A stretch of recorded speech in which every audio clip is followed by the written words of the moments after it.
Voces, ecos y secretos. Cada relato es una pista, cada episodio un misterio. Bienvenido al lugar donde las historias criminales cobran vida y nada es lo que parece.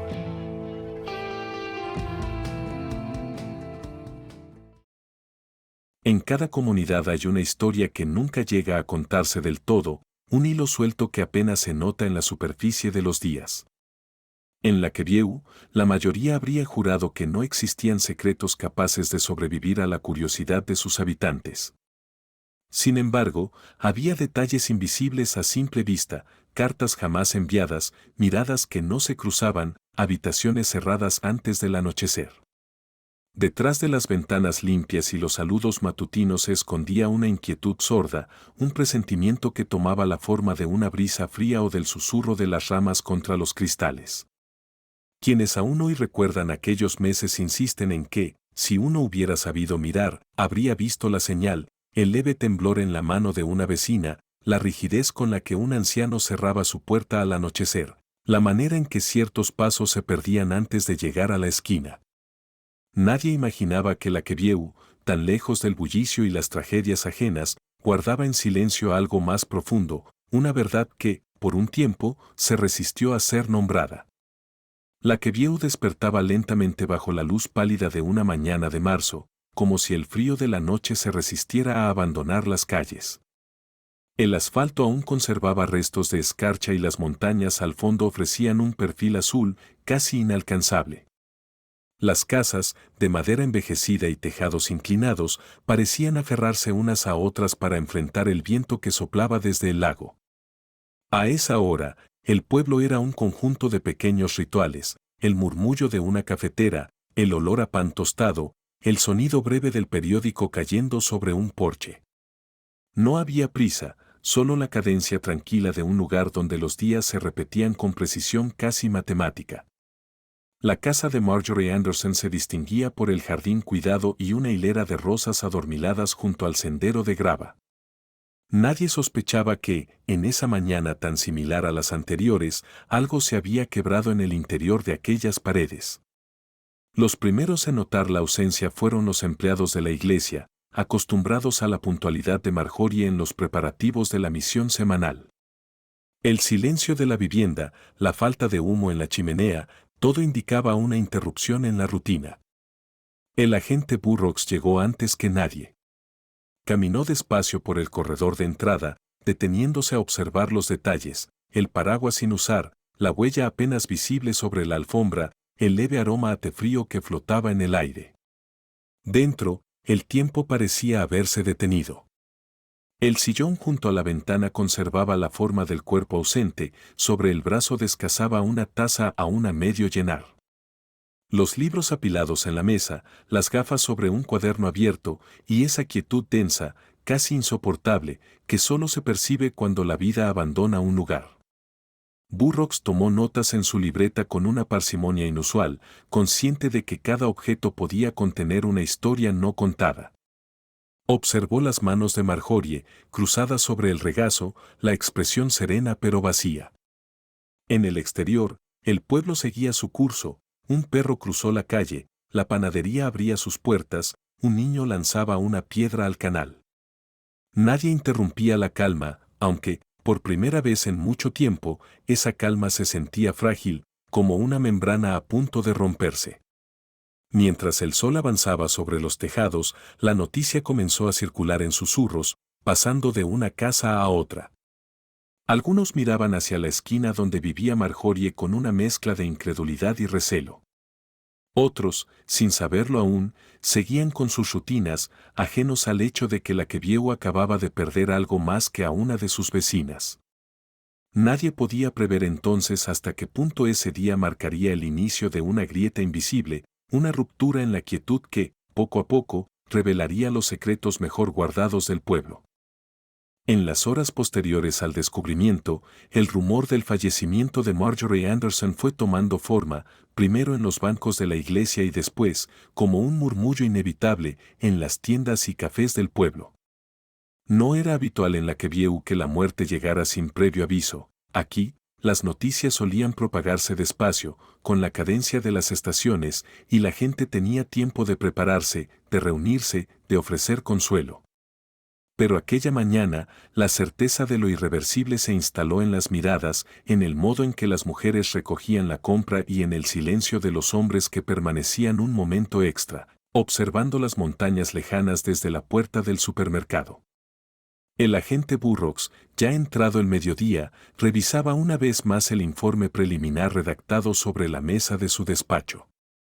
Aquel papel era frío, implacable, incapaz de contener el peso sutil de los detalles. Había elementos que no encajaban con la idea de un accidente, una leve marca en el borde del mueble, el polvo desplazado en el aparador, la ausencia de huellas en el vaso que descansaba junto al sillón.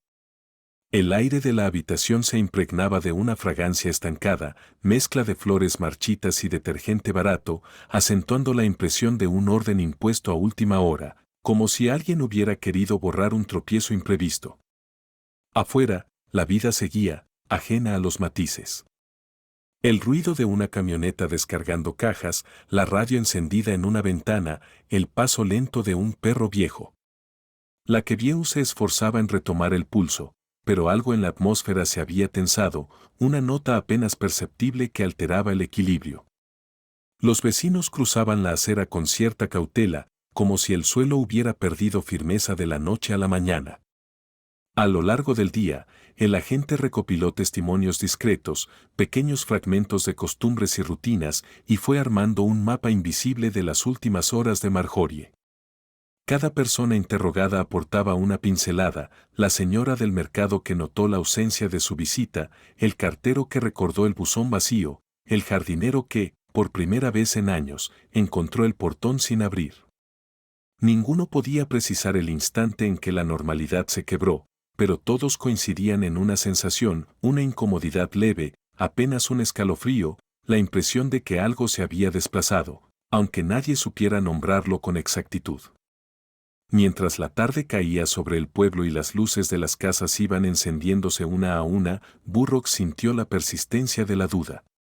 No se trataba únicamente de las pruebas materiales o de los datos recogidos, era el modo en que la casa de Marjorie se resistía a entregar sus secretos, la manera en que la rutina del pueblo parecía tambalearse, como si se hubiera abierto una fisura imperceptible por donde, de pronto, podía filtrarse lo inesperado. En la penumbra creciente, la Quevieux mostraba un rostro distinto, más vulnerable, y en ese silencio denso comenzó a gestarse la pregunta que durante semanas no hallaría respuesta: ¿fue realmente un accidente, o la primera señal de algo que nadie en el pueblo estaba dispuesto a imaginar? Entre los días grises que siguieron a la muerte de Marjorie Anderson, el pueblo adoptó una extraña forma de quietud, como si todos esperasen la llegada de una explicación, una frase sencilla capaz de devolver el orden a lo cotidiano. Las ventanas permanecían medio abiertas, las voces en la cafetería bajaron su tono habitual y, en el fondo de cada conversación, flotaba la presencia de lo desconocido. Sin embargo, la Quevieux seguía funcionando, los niños iban a la escuela, los mayores se reunían en la plaza, los coches cruzaban las mismas esquinas de siempre. En esa continuidad, algunos rostros parecían más nítidos, otros más difusos, y hubo quien comenzó a notar gestos, movimientos o silencios que hasta entonces no parecían merecer atención.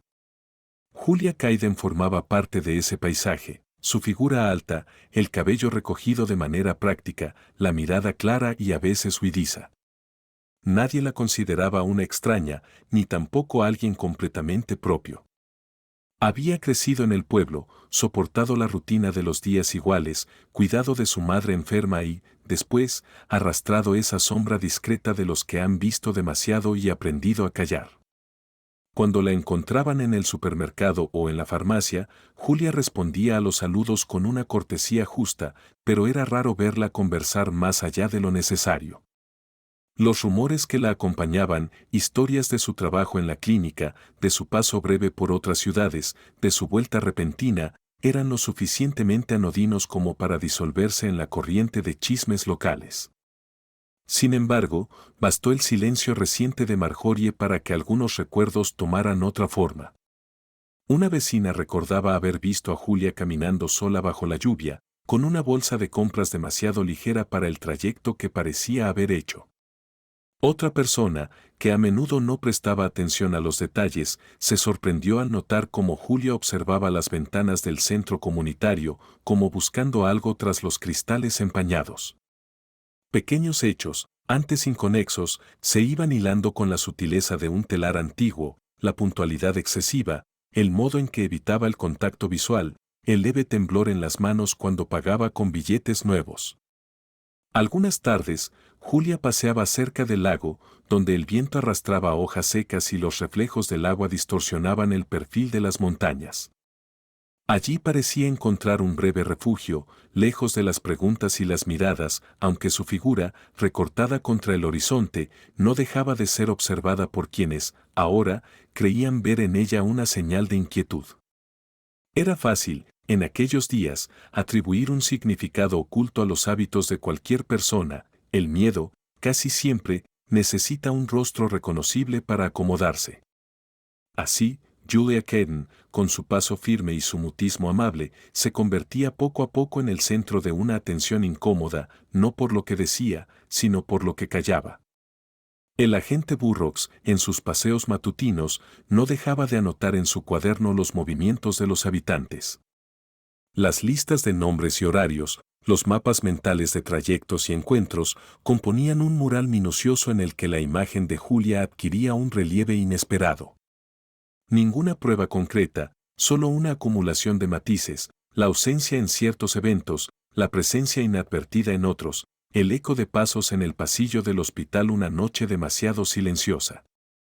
A medida que las semanas avanzaban y la inquietud se extendía como una grieta lenta en las aceras, la comunidad empezó a percibir, sin decirlo, que el rostro de Julia Caden, familiar, pero siempre un poco apartado, parecía encajar demasiado bien en el vacío dejado por la primera muerte.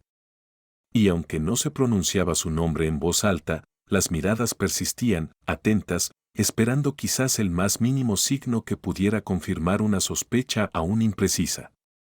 En los pueblos pequeños, la memoria es selectiva, pero la desconfianza, cuando se instala, se propaga como el frío al final del otoño, entrando poco a poco, hasta colarse en todas las casas.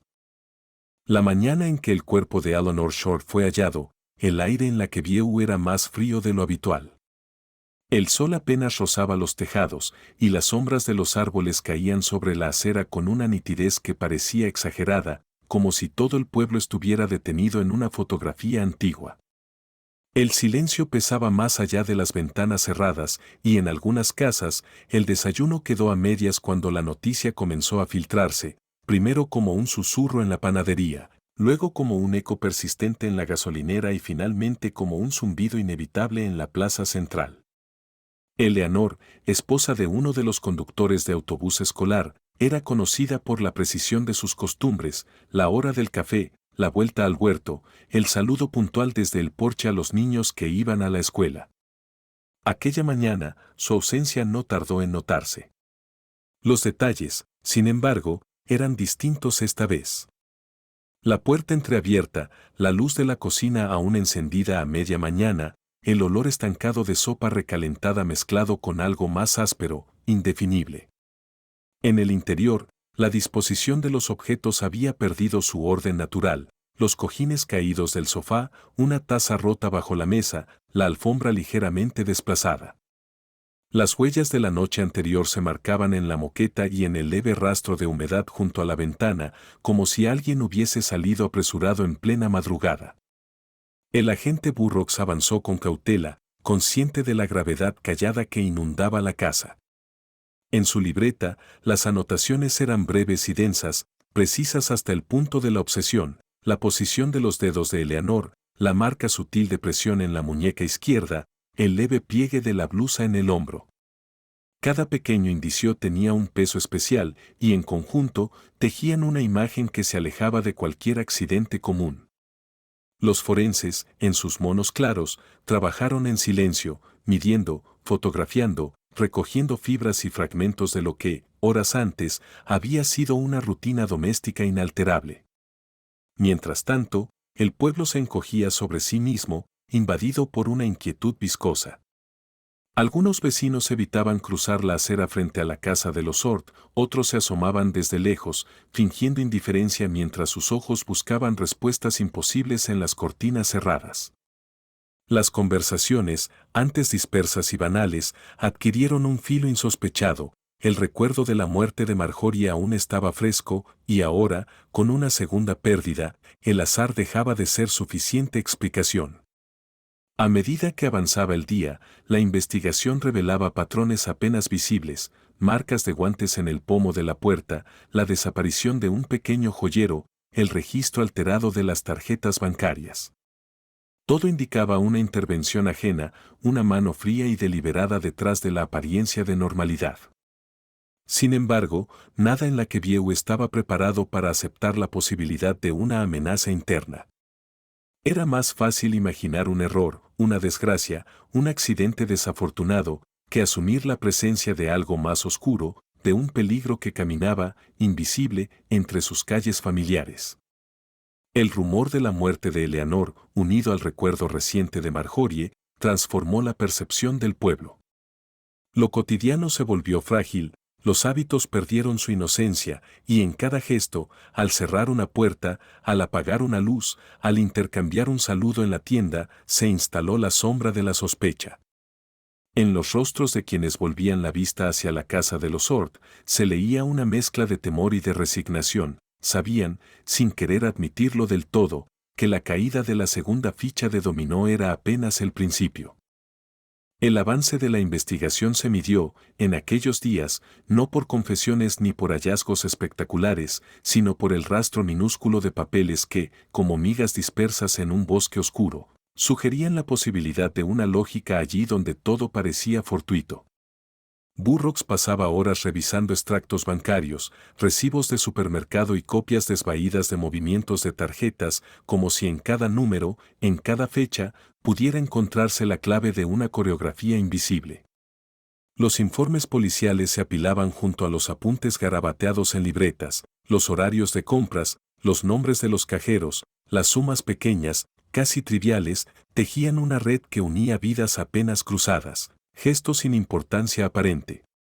La Quevieu, que siempre había confiado en la memoria oral y en el testimonio de los vecinos, empezó a sentir la presión implacable del papel, los listados del banco, los informes de la comisaría, las hojas de inventario de la tienda de Oliver Braga, donde los billetes cambiaban de manos con una lentitud casi ceremonial. Era en esos detalles, en el margen arrugado de un recibo, en la tinta corrida de una firma apresurada, donde la normalidad se fracturaba, revelando pequeñas anomalías, compras hechas fuera de horario, productos elegidos sin el patrón habitual, pagos realizados con tarjetas ajenas que no despertaron sospecha hasta que los nombres coincidieron, al fin, en el cuaderno del agente. En la tienda de Oliver, el ambiente había cambiado sutilmente. El zumbido de los fluorescentes, el roce de las bolsas de papel, el eco de pasos sobre el linóleo viejo, todo era igual y, sin embargo, distinto. Los clientes miraban de reojo las cámaras de seguridad, ahora más visibles, y la caja registradora acumulaba comprobantes que Oliver revisaba 2, 3 veces antes de guardarlos. Entre los recibos, uno destacaba por la hora y el nombre, una transacción con la tarjeta de Eleanor Short, días después de su muerte, firmada con una caligrafía apenas reconocible, más temblorosa de lo habitual. La cámara, al ser revisada, ofrecía imágenes fragmentadas, una figura de espaldas, el cabello claro bajo la luz artificial, movimientos torpes y decididos al mismo tiempo. Nada concluyente, pero suficiente para intensificar la inquietud. Burroughs, al reconstruir la secuencia de compras, sintió cómo la evidencia material tejía su propia narrativa, ajena a las intenciones o los recuerdos de los testigos. El papel, frío y meticuloso, no mentía, trazaba un trayecto que conectaba domicilios y tiendas, madrugadas silenciosas y tardes anónimas, y en cada etapa dejaba constancia de una presencia desplazada, casi fantasmal, pero inconfundible en su insistencia. El olor del papel recién impreso se mezclaba, en el despacho de la gente, con el aroma rancio del café y la humedad que subía desde el suelo. Allí, rodeado de archivos y tachaduras, Burroughs experimentaba la sensación de que el pueblo mismo empezaba a descomponerse bajo el peso de la sospecha, como si cada papel nuevo añadiera una capa de polvo sobre la confianza que antes unía a los vecinos. Afuera, la rutina persistía con terquedad, el repiqueteo de la lluvia sobre los tejados, la voz apagada del locutor local, los gestos automáticos de quienes pagaban en la tienda, ahora más atentos a no cometer errores. Sin embargo, los papeles, reunidos en pequeños montones, ejercían una presión creciente, una especie de música muda que solo algunos, los que escuchaban con paciencia, lograban descifrar. Y así, en el lento avance de la investigación, lo que era leve rastro se convertía en camino, la certeza de que, al margen de lo visible, existía ya un hilo conductor, una voluntad concreta ocultándose entre recibos y movimientos, y que la historia de la Quevieu, tan fiel a la tradición de lo no dicho, no podría seguir ignorando la evidencia muda de los papeles.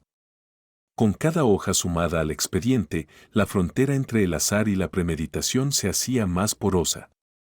El pueblo, acostumbrado a confiar en las miradas y los gestos, comenzaba a aceptar la tiranía del documento, un número mal impreso, una firma desviada, una compra inexplicable al caer la tarde. El misterio, que al principio parecía flotar en el aire como una niebla sutil, iba quedando atrapado en el papel, hasta convertirse en una materia densa, irrefutable, que aguardaba, silenciosa, paciente, el momento de revelar todo lo que los ojos habían pasado por alto. El retrato de una sospechosa, en la Quevieu, nunca era tarea sencilla. El pueblo, habituado a la cercanía de sus límites y al roce constante de las mismas vidas, desconfiaba de cualquier juicio apresurado. Sin embargo, a medida que los detalles dispersos se alineaban bajo la luz inclemente de la investigación, el perfil de Julia Quedden fue emergiendo, primero en el murmullo soterrado de las conversaciones y luego en los documentos cuidadosamente archivados por la policía. Julia se desplazaba por las calles con una discreción aprendida. Su andar era firme, pero evitaba la prisa, el rostro, por momentos inexpresivo, parecía buscar siempre la neutralidad, como si la menor variación pudiera delatar una emoción indebida. Tenía la costumbre de observar a las personas solo de reojo, sosteniendo la mirada apenas lo suficiente para no resultar descortés. En la tienda, sus manos se movían con precisión sobre los productos, pero el temblor leve en los dedos, perceptible para quien supiera mirar, delataba una inquietud subterránea. Julia era dueña de un orden estricto, los papeles perfectamente alineados en su bolso, la cartera revisada 2 y 3 veces antes de pagar, los movimientos medidos y silenciosos al salir de cualquier lugar. Parecía calcular la distancia exacta que debía mantener con los demás, como si temiera tanto el contacto como el aislamiento. El agente Burroughs recopiló, con la paciencia de un entomólogo, una colección de testimonios que, juntos, componían un retrato lleno de claroscuros. Algunos recordaban episodios breves en la clínica donde trabajó Julia, turnos tomados en silencio, expedientes archivados con excesiva meticulosidad, una predisposición a quedarse sola al final del día. Los expedientes oficiales, revisados con minuciosidad, confirmaban esa tendencia al aislamiento, también reflejaban pequeñas irregularidades, dosis de medicamentos que no cuadraban del todo, accesos al almacén a horas inusuales, ausencias breves y nunca justificadas del todo. En el barrio, nadie podía señalar un motivo concreto para desconfiar de ella, pero casi todos reconocían, en retrospectiva, una distancia difícil de nombrar, una frontera invisible que separaba a Julia del resto. Los objetos en su casa corroboraban la impresión de una vida contenida. Todo allí estaba dispuesto con esmero, sin rastros de espontaneidad, las sábanas sin una arruga, los frascos alineados por tamaño en el baño, los libros ordenados no por autor, sino por color y altura. Sobre la mesa, la acumulación de pequeños tickets, tarjetas de fidelidad y listas de compras transmitía una obsesión por el control. El ambiente olía a lavanda y a papel seco, con una nota ácida, persistente, que no era fácil de identificar. En los días siguientes, la imagen de Julia Quedden se fue transformando en el imaginario colectivo. Ya no era solo la hija de una vecina enferma ni la empleada puntual de la clínica, sino un punto fijo en el mapa de sospechas, una figura rodeada de hechos minúsculos, casi banales, que al entrelazarse, sugerían la posibilidad de una voluntad oculta. Lacquevieux, enfrentado por primera vez al peso de una investigación real, intentaba encontrar consuelo en la lógica, pero el retrato de la sospechosa solo devolvía ambigüedad. Una suma de detalles demasiado humanos para ser ignorados, demasiado frágiles para ser descartados. Así, cada jornada parecía añadir una pincelada nueva al cuadro, y la pregunta flotaba en el aire, silenciosa pero ineludible: ¿podía Julia Caden, tan meticulosa, tan reservada, cargar con la culpa de aquello que el pueblo apenas se atrevía a nombrar? La respuesta, como el perfume leve de la lavanda en su casa, se extendía en el tiempo, ocupando cada rincón, sin disiparse nunca del todo. En Lacquevieux, la verdad rara vez se revelaba de golpe. Solía filtrarse a través de los objetos callados, en la persistencia de los pequeños gestos que sobrevivían al olvido. En los días en que la investigación se adentraba en el terreno incierto de la conjetura, Burroughs aprendió a fiarse menos de las palabras y más de aquello que quedaba atrapado en el fondo de la escena: las huellas medio borradas en el suelo, el borde húmedo de un vaso desplazado, una hebra de cabello demasiado clara sobre la tapicería oscura. La casa de Eleanor Short, meses después de la tragedia, seguía guardando fragmentos de una narrativa silenciosa: la presión leve sobre el pomo de la puerta, el ángulo inusual de un cuadro torcido, la ausencia de huellas en el estante inferior donde, según testigos, la víctima solía dejar su bolso. Cada detalle componía un mapa de tensiones y omisiones, tan elocuente como cualquier confesión.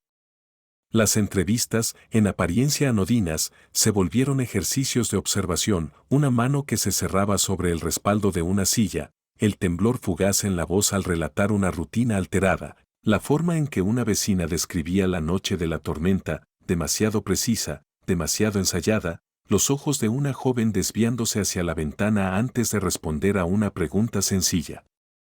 La memoria de los testigos, selectiva y fragmentaria, se entrelazaba con los registros materiales, horarios, recorridos, minúsculas diferencias entre lo que debía estar y lo que se hallaba realmente. Burroughs repasaba las anotaciones de su cuaderno bajo la luz mortecina de su despacho, rodeado por el olor rancio del papel y el eco distante de una radio encendida en el pasillo.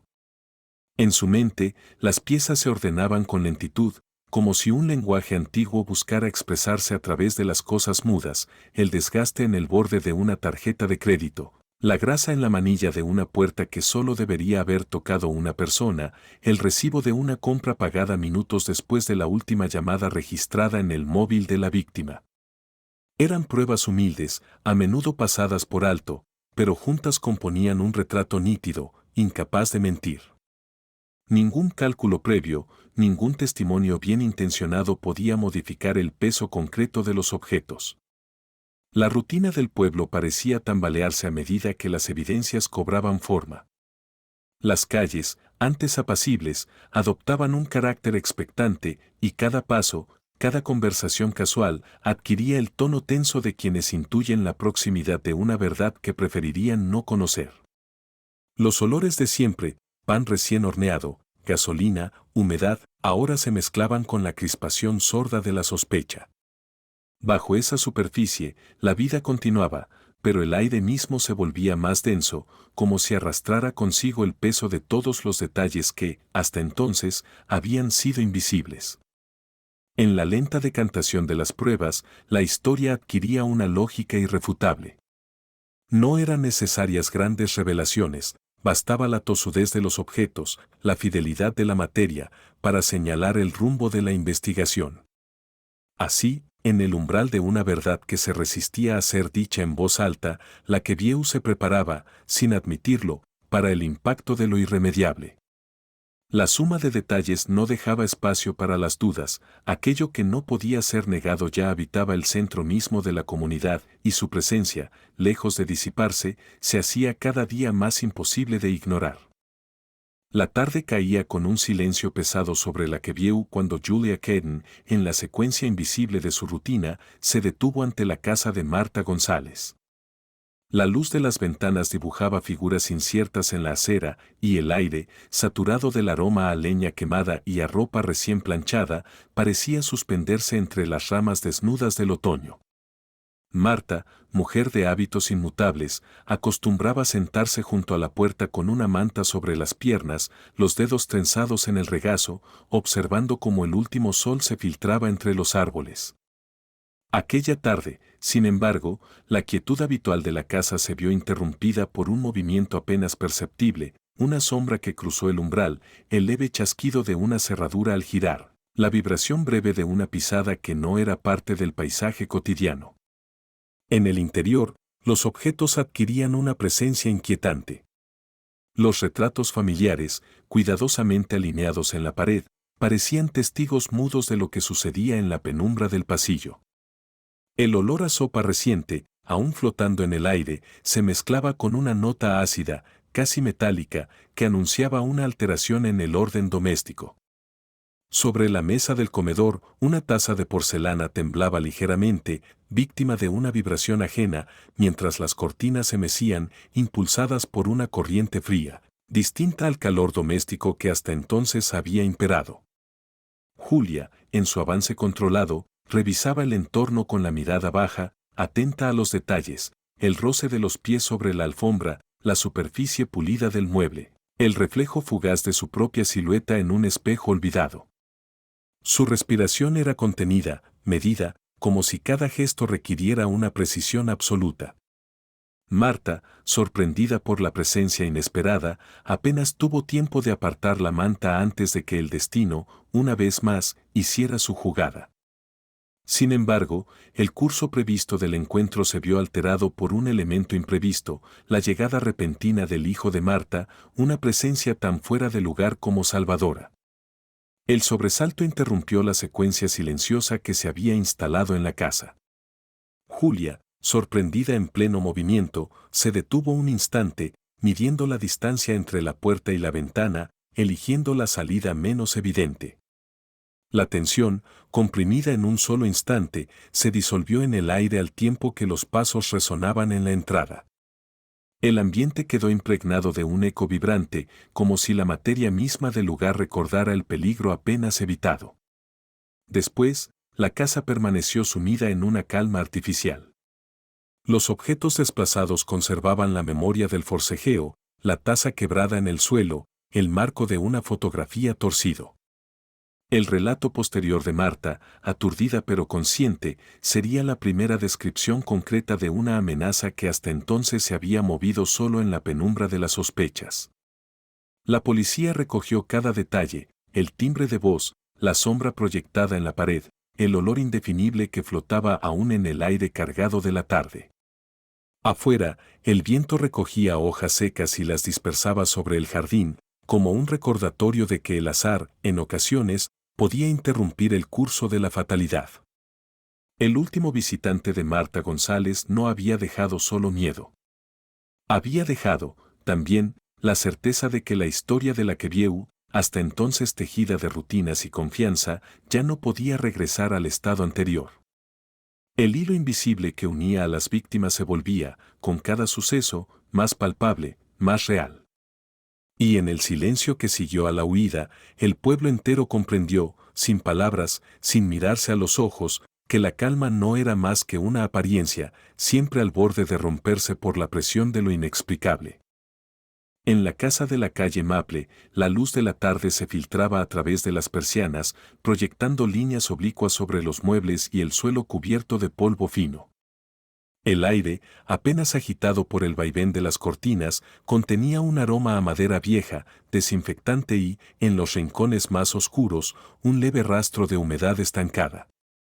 Cada objeto parecía ocupar su lugar con una gravedad nueva, las sillas empujadas contra la mesa, las tazas alineadas en la cocina, un abrigo colgado con excesiva pulcritud junto a la puerta.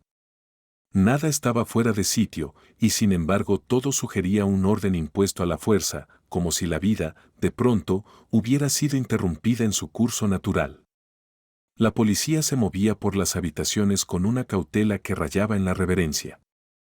El sonido de los pasos sobre la tarima, el susurro de las bolsas de pruebas, el clic seco de una cámara fotográfica componían una coreografía silenciosa en torno a la evidencia. Sobre la cómoda del dormitorio se apilaban pequeños objetos que parecían insignificantes, llaves de diferentes tamaños, recibos doblados con precisión, un manojo de tarjetas en su estuche, un cuaderno de tapas rígidas donde la caligrafía cambiaba de línea en línea, a veces firme, a veces temblorosa. Era en esos detalles donde los investigadores buscaban la historia oculta, la suma de rutinas y obsesiones que daban forma a una vida apartada. En el baño, los frascos de medicinas yacen alineados por altura, los cepillos de dientes separados por 1 milímetro exacto, la toalla plegada sin una sola arruga. El espejo, empañado por el último uso, reflejaba una silueta fugaz antes de regresar a la opacidad. En el salón, el aire estaba cargado de una electricidad sorda, como si los objetos conservaran la memoria de un reciente sobresalto. El sofá, con una hendidura aún fresca, hablaba de noches en vela, de cuerpos inmóviles durante horas, de pensamientos que iban y venían bajo la protección tenue de la penumbra. Las cajas de pruebas se llenaban poco a poco, fragmentos de un guante de látex, papeles con anotaciones breves, billetes arrugados, piezas de bisutería de escaso valor, pero todas con historias ajenas adheridas a su superficie. Cada hallazgo confirmaba una sospecha, añadía un nuevo matiz al retrato ya dibujado en los archivos.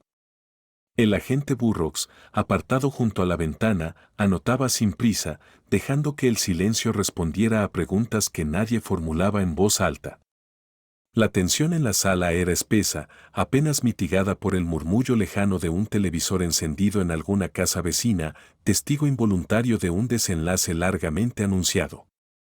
Fuera, la calle Maple conservaba la apariencia inocente de siempre, árboles agitando sus ramas, coches aparcados junto a la acera, un perro olfateando los setos en busca de rastros. Pero para quienes conocían los movimientos interiores de la investigación, la calma del barrio era tan solo la superficie de un lago en el que acababa de lanzarse una piedra. La onda se expandía, casi imperceptible, afectando la estructura misma de lo cotidiano. Los vecinos, atentos a los movimientos de la policía, intercambiaban miradas breves, conscientes de que la casa, con su fachada impasible y sus ventanas cerradas, guardaba ahora una verdad que pronto dejaría de pertenecer solo a sus muros. A medida que la tarde cedía paso a la penumbra, el registro llegaba a su fin. Las pruebas, embaladas con esmero, serían el punto de partida para una nueva etapa, la confrontación inevitable entre la evidencia material y el relato aún incierto de los hechos. El eco de los últimos pasos se fue apagando, y la casa de la calle Maple, despojada de secretos, quedó suspendida en ese intervalo ambiguo donde el tiempo parece no avanzar, a la espera de que la verdad encuentre, por fin, su forma definitiva. El día del juicio amaneció con un cielo encapotado, como si la luz misma se negara a penetrar las ventanas del edificio judicial. En los pasillos, el eco de los pasos resonaba con un ritmo contenido, ajeno al bullicio habitual de otros días. Los bancos de madera, pulidos por el tiempo y la espera, acogían figuras ensimismadas, rostros atentos a un horizonte invisible. El aire estaba impregnado de un olor neutro, mezcla de papeles antiguos y desinfectante reciente, una atmósfera donde cada respiración parecía medirse con cautela. En la sala, la figura de Julia Kedden se dibujaba con una serenidad forzada. El rostro, pálido y severo, apenas reflejaba la tensión de los días previos. Las manos, entrelazadas sobre el regazo, mantenían la quietud de quien ya no espera el consuelo. Su silueta, rodeada por el orden pulcro de la sala, contrastaba con el murmullo contenido de los asistentes y el parpadeo metódico de las luces fluorescentes. Frente a ella, los expedientes apilados marcaban la frontera entre la vida anterior y el presente inmodificable. Las pruebas materiales, expuestas con la frialdad de los hechos, hablaban un lenguaje implacable, recibos, objetos personales, fragmentos de una cotidianeidad que ahora se examinaba bajo la lupa insensible del procedimiento judicial. Durante la lectura de los cargos, el tiempo pareció dilatarse. Los relojes, suspendidos en las paredes, apenas avanzaban.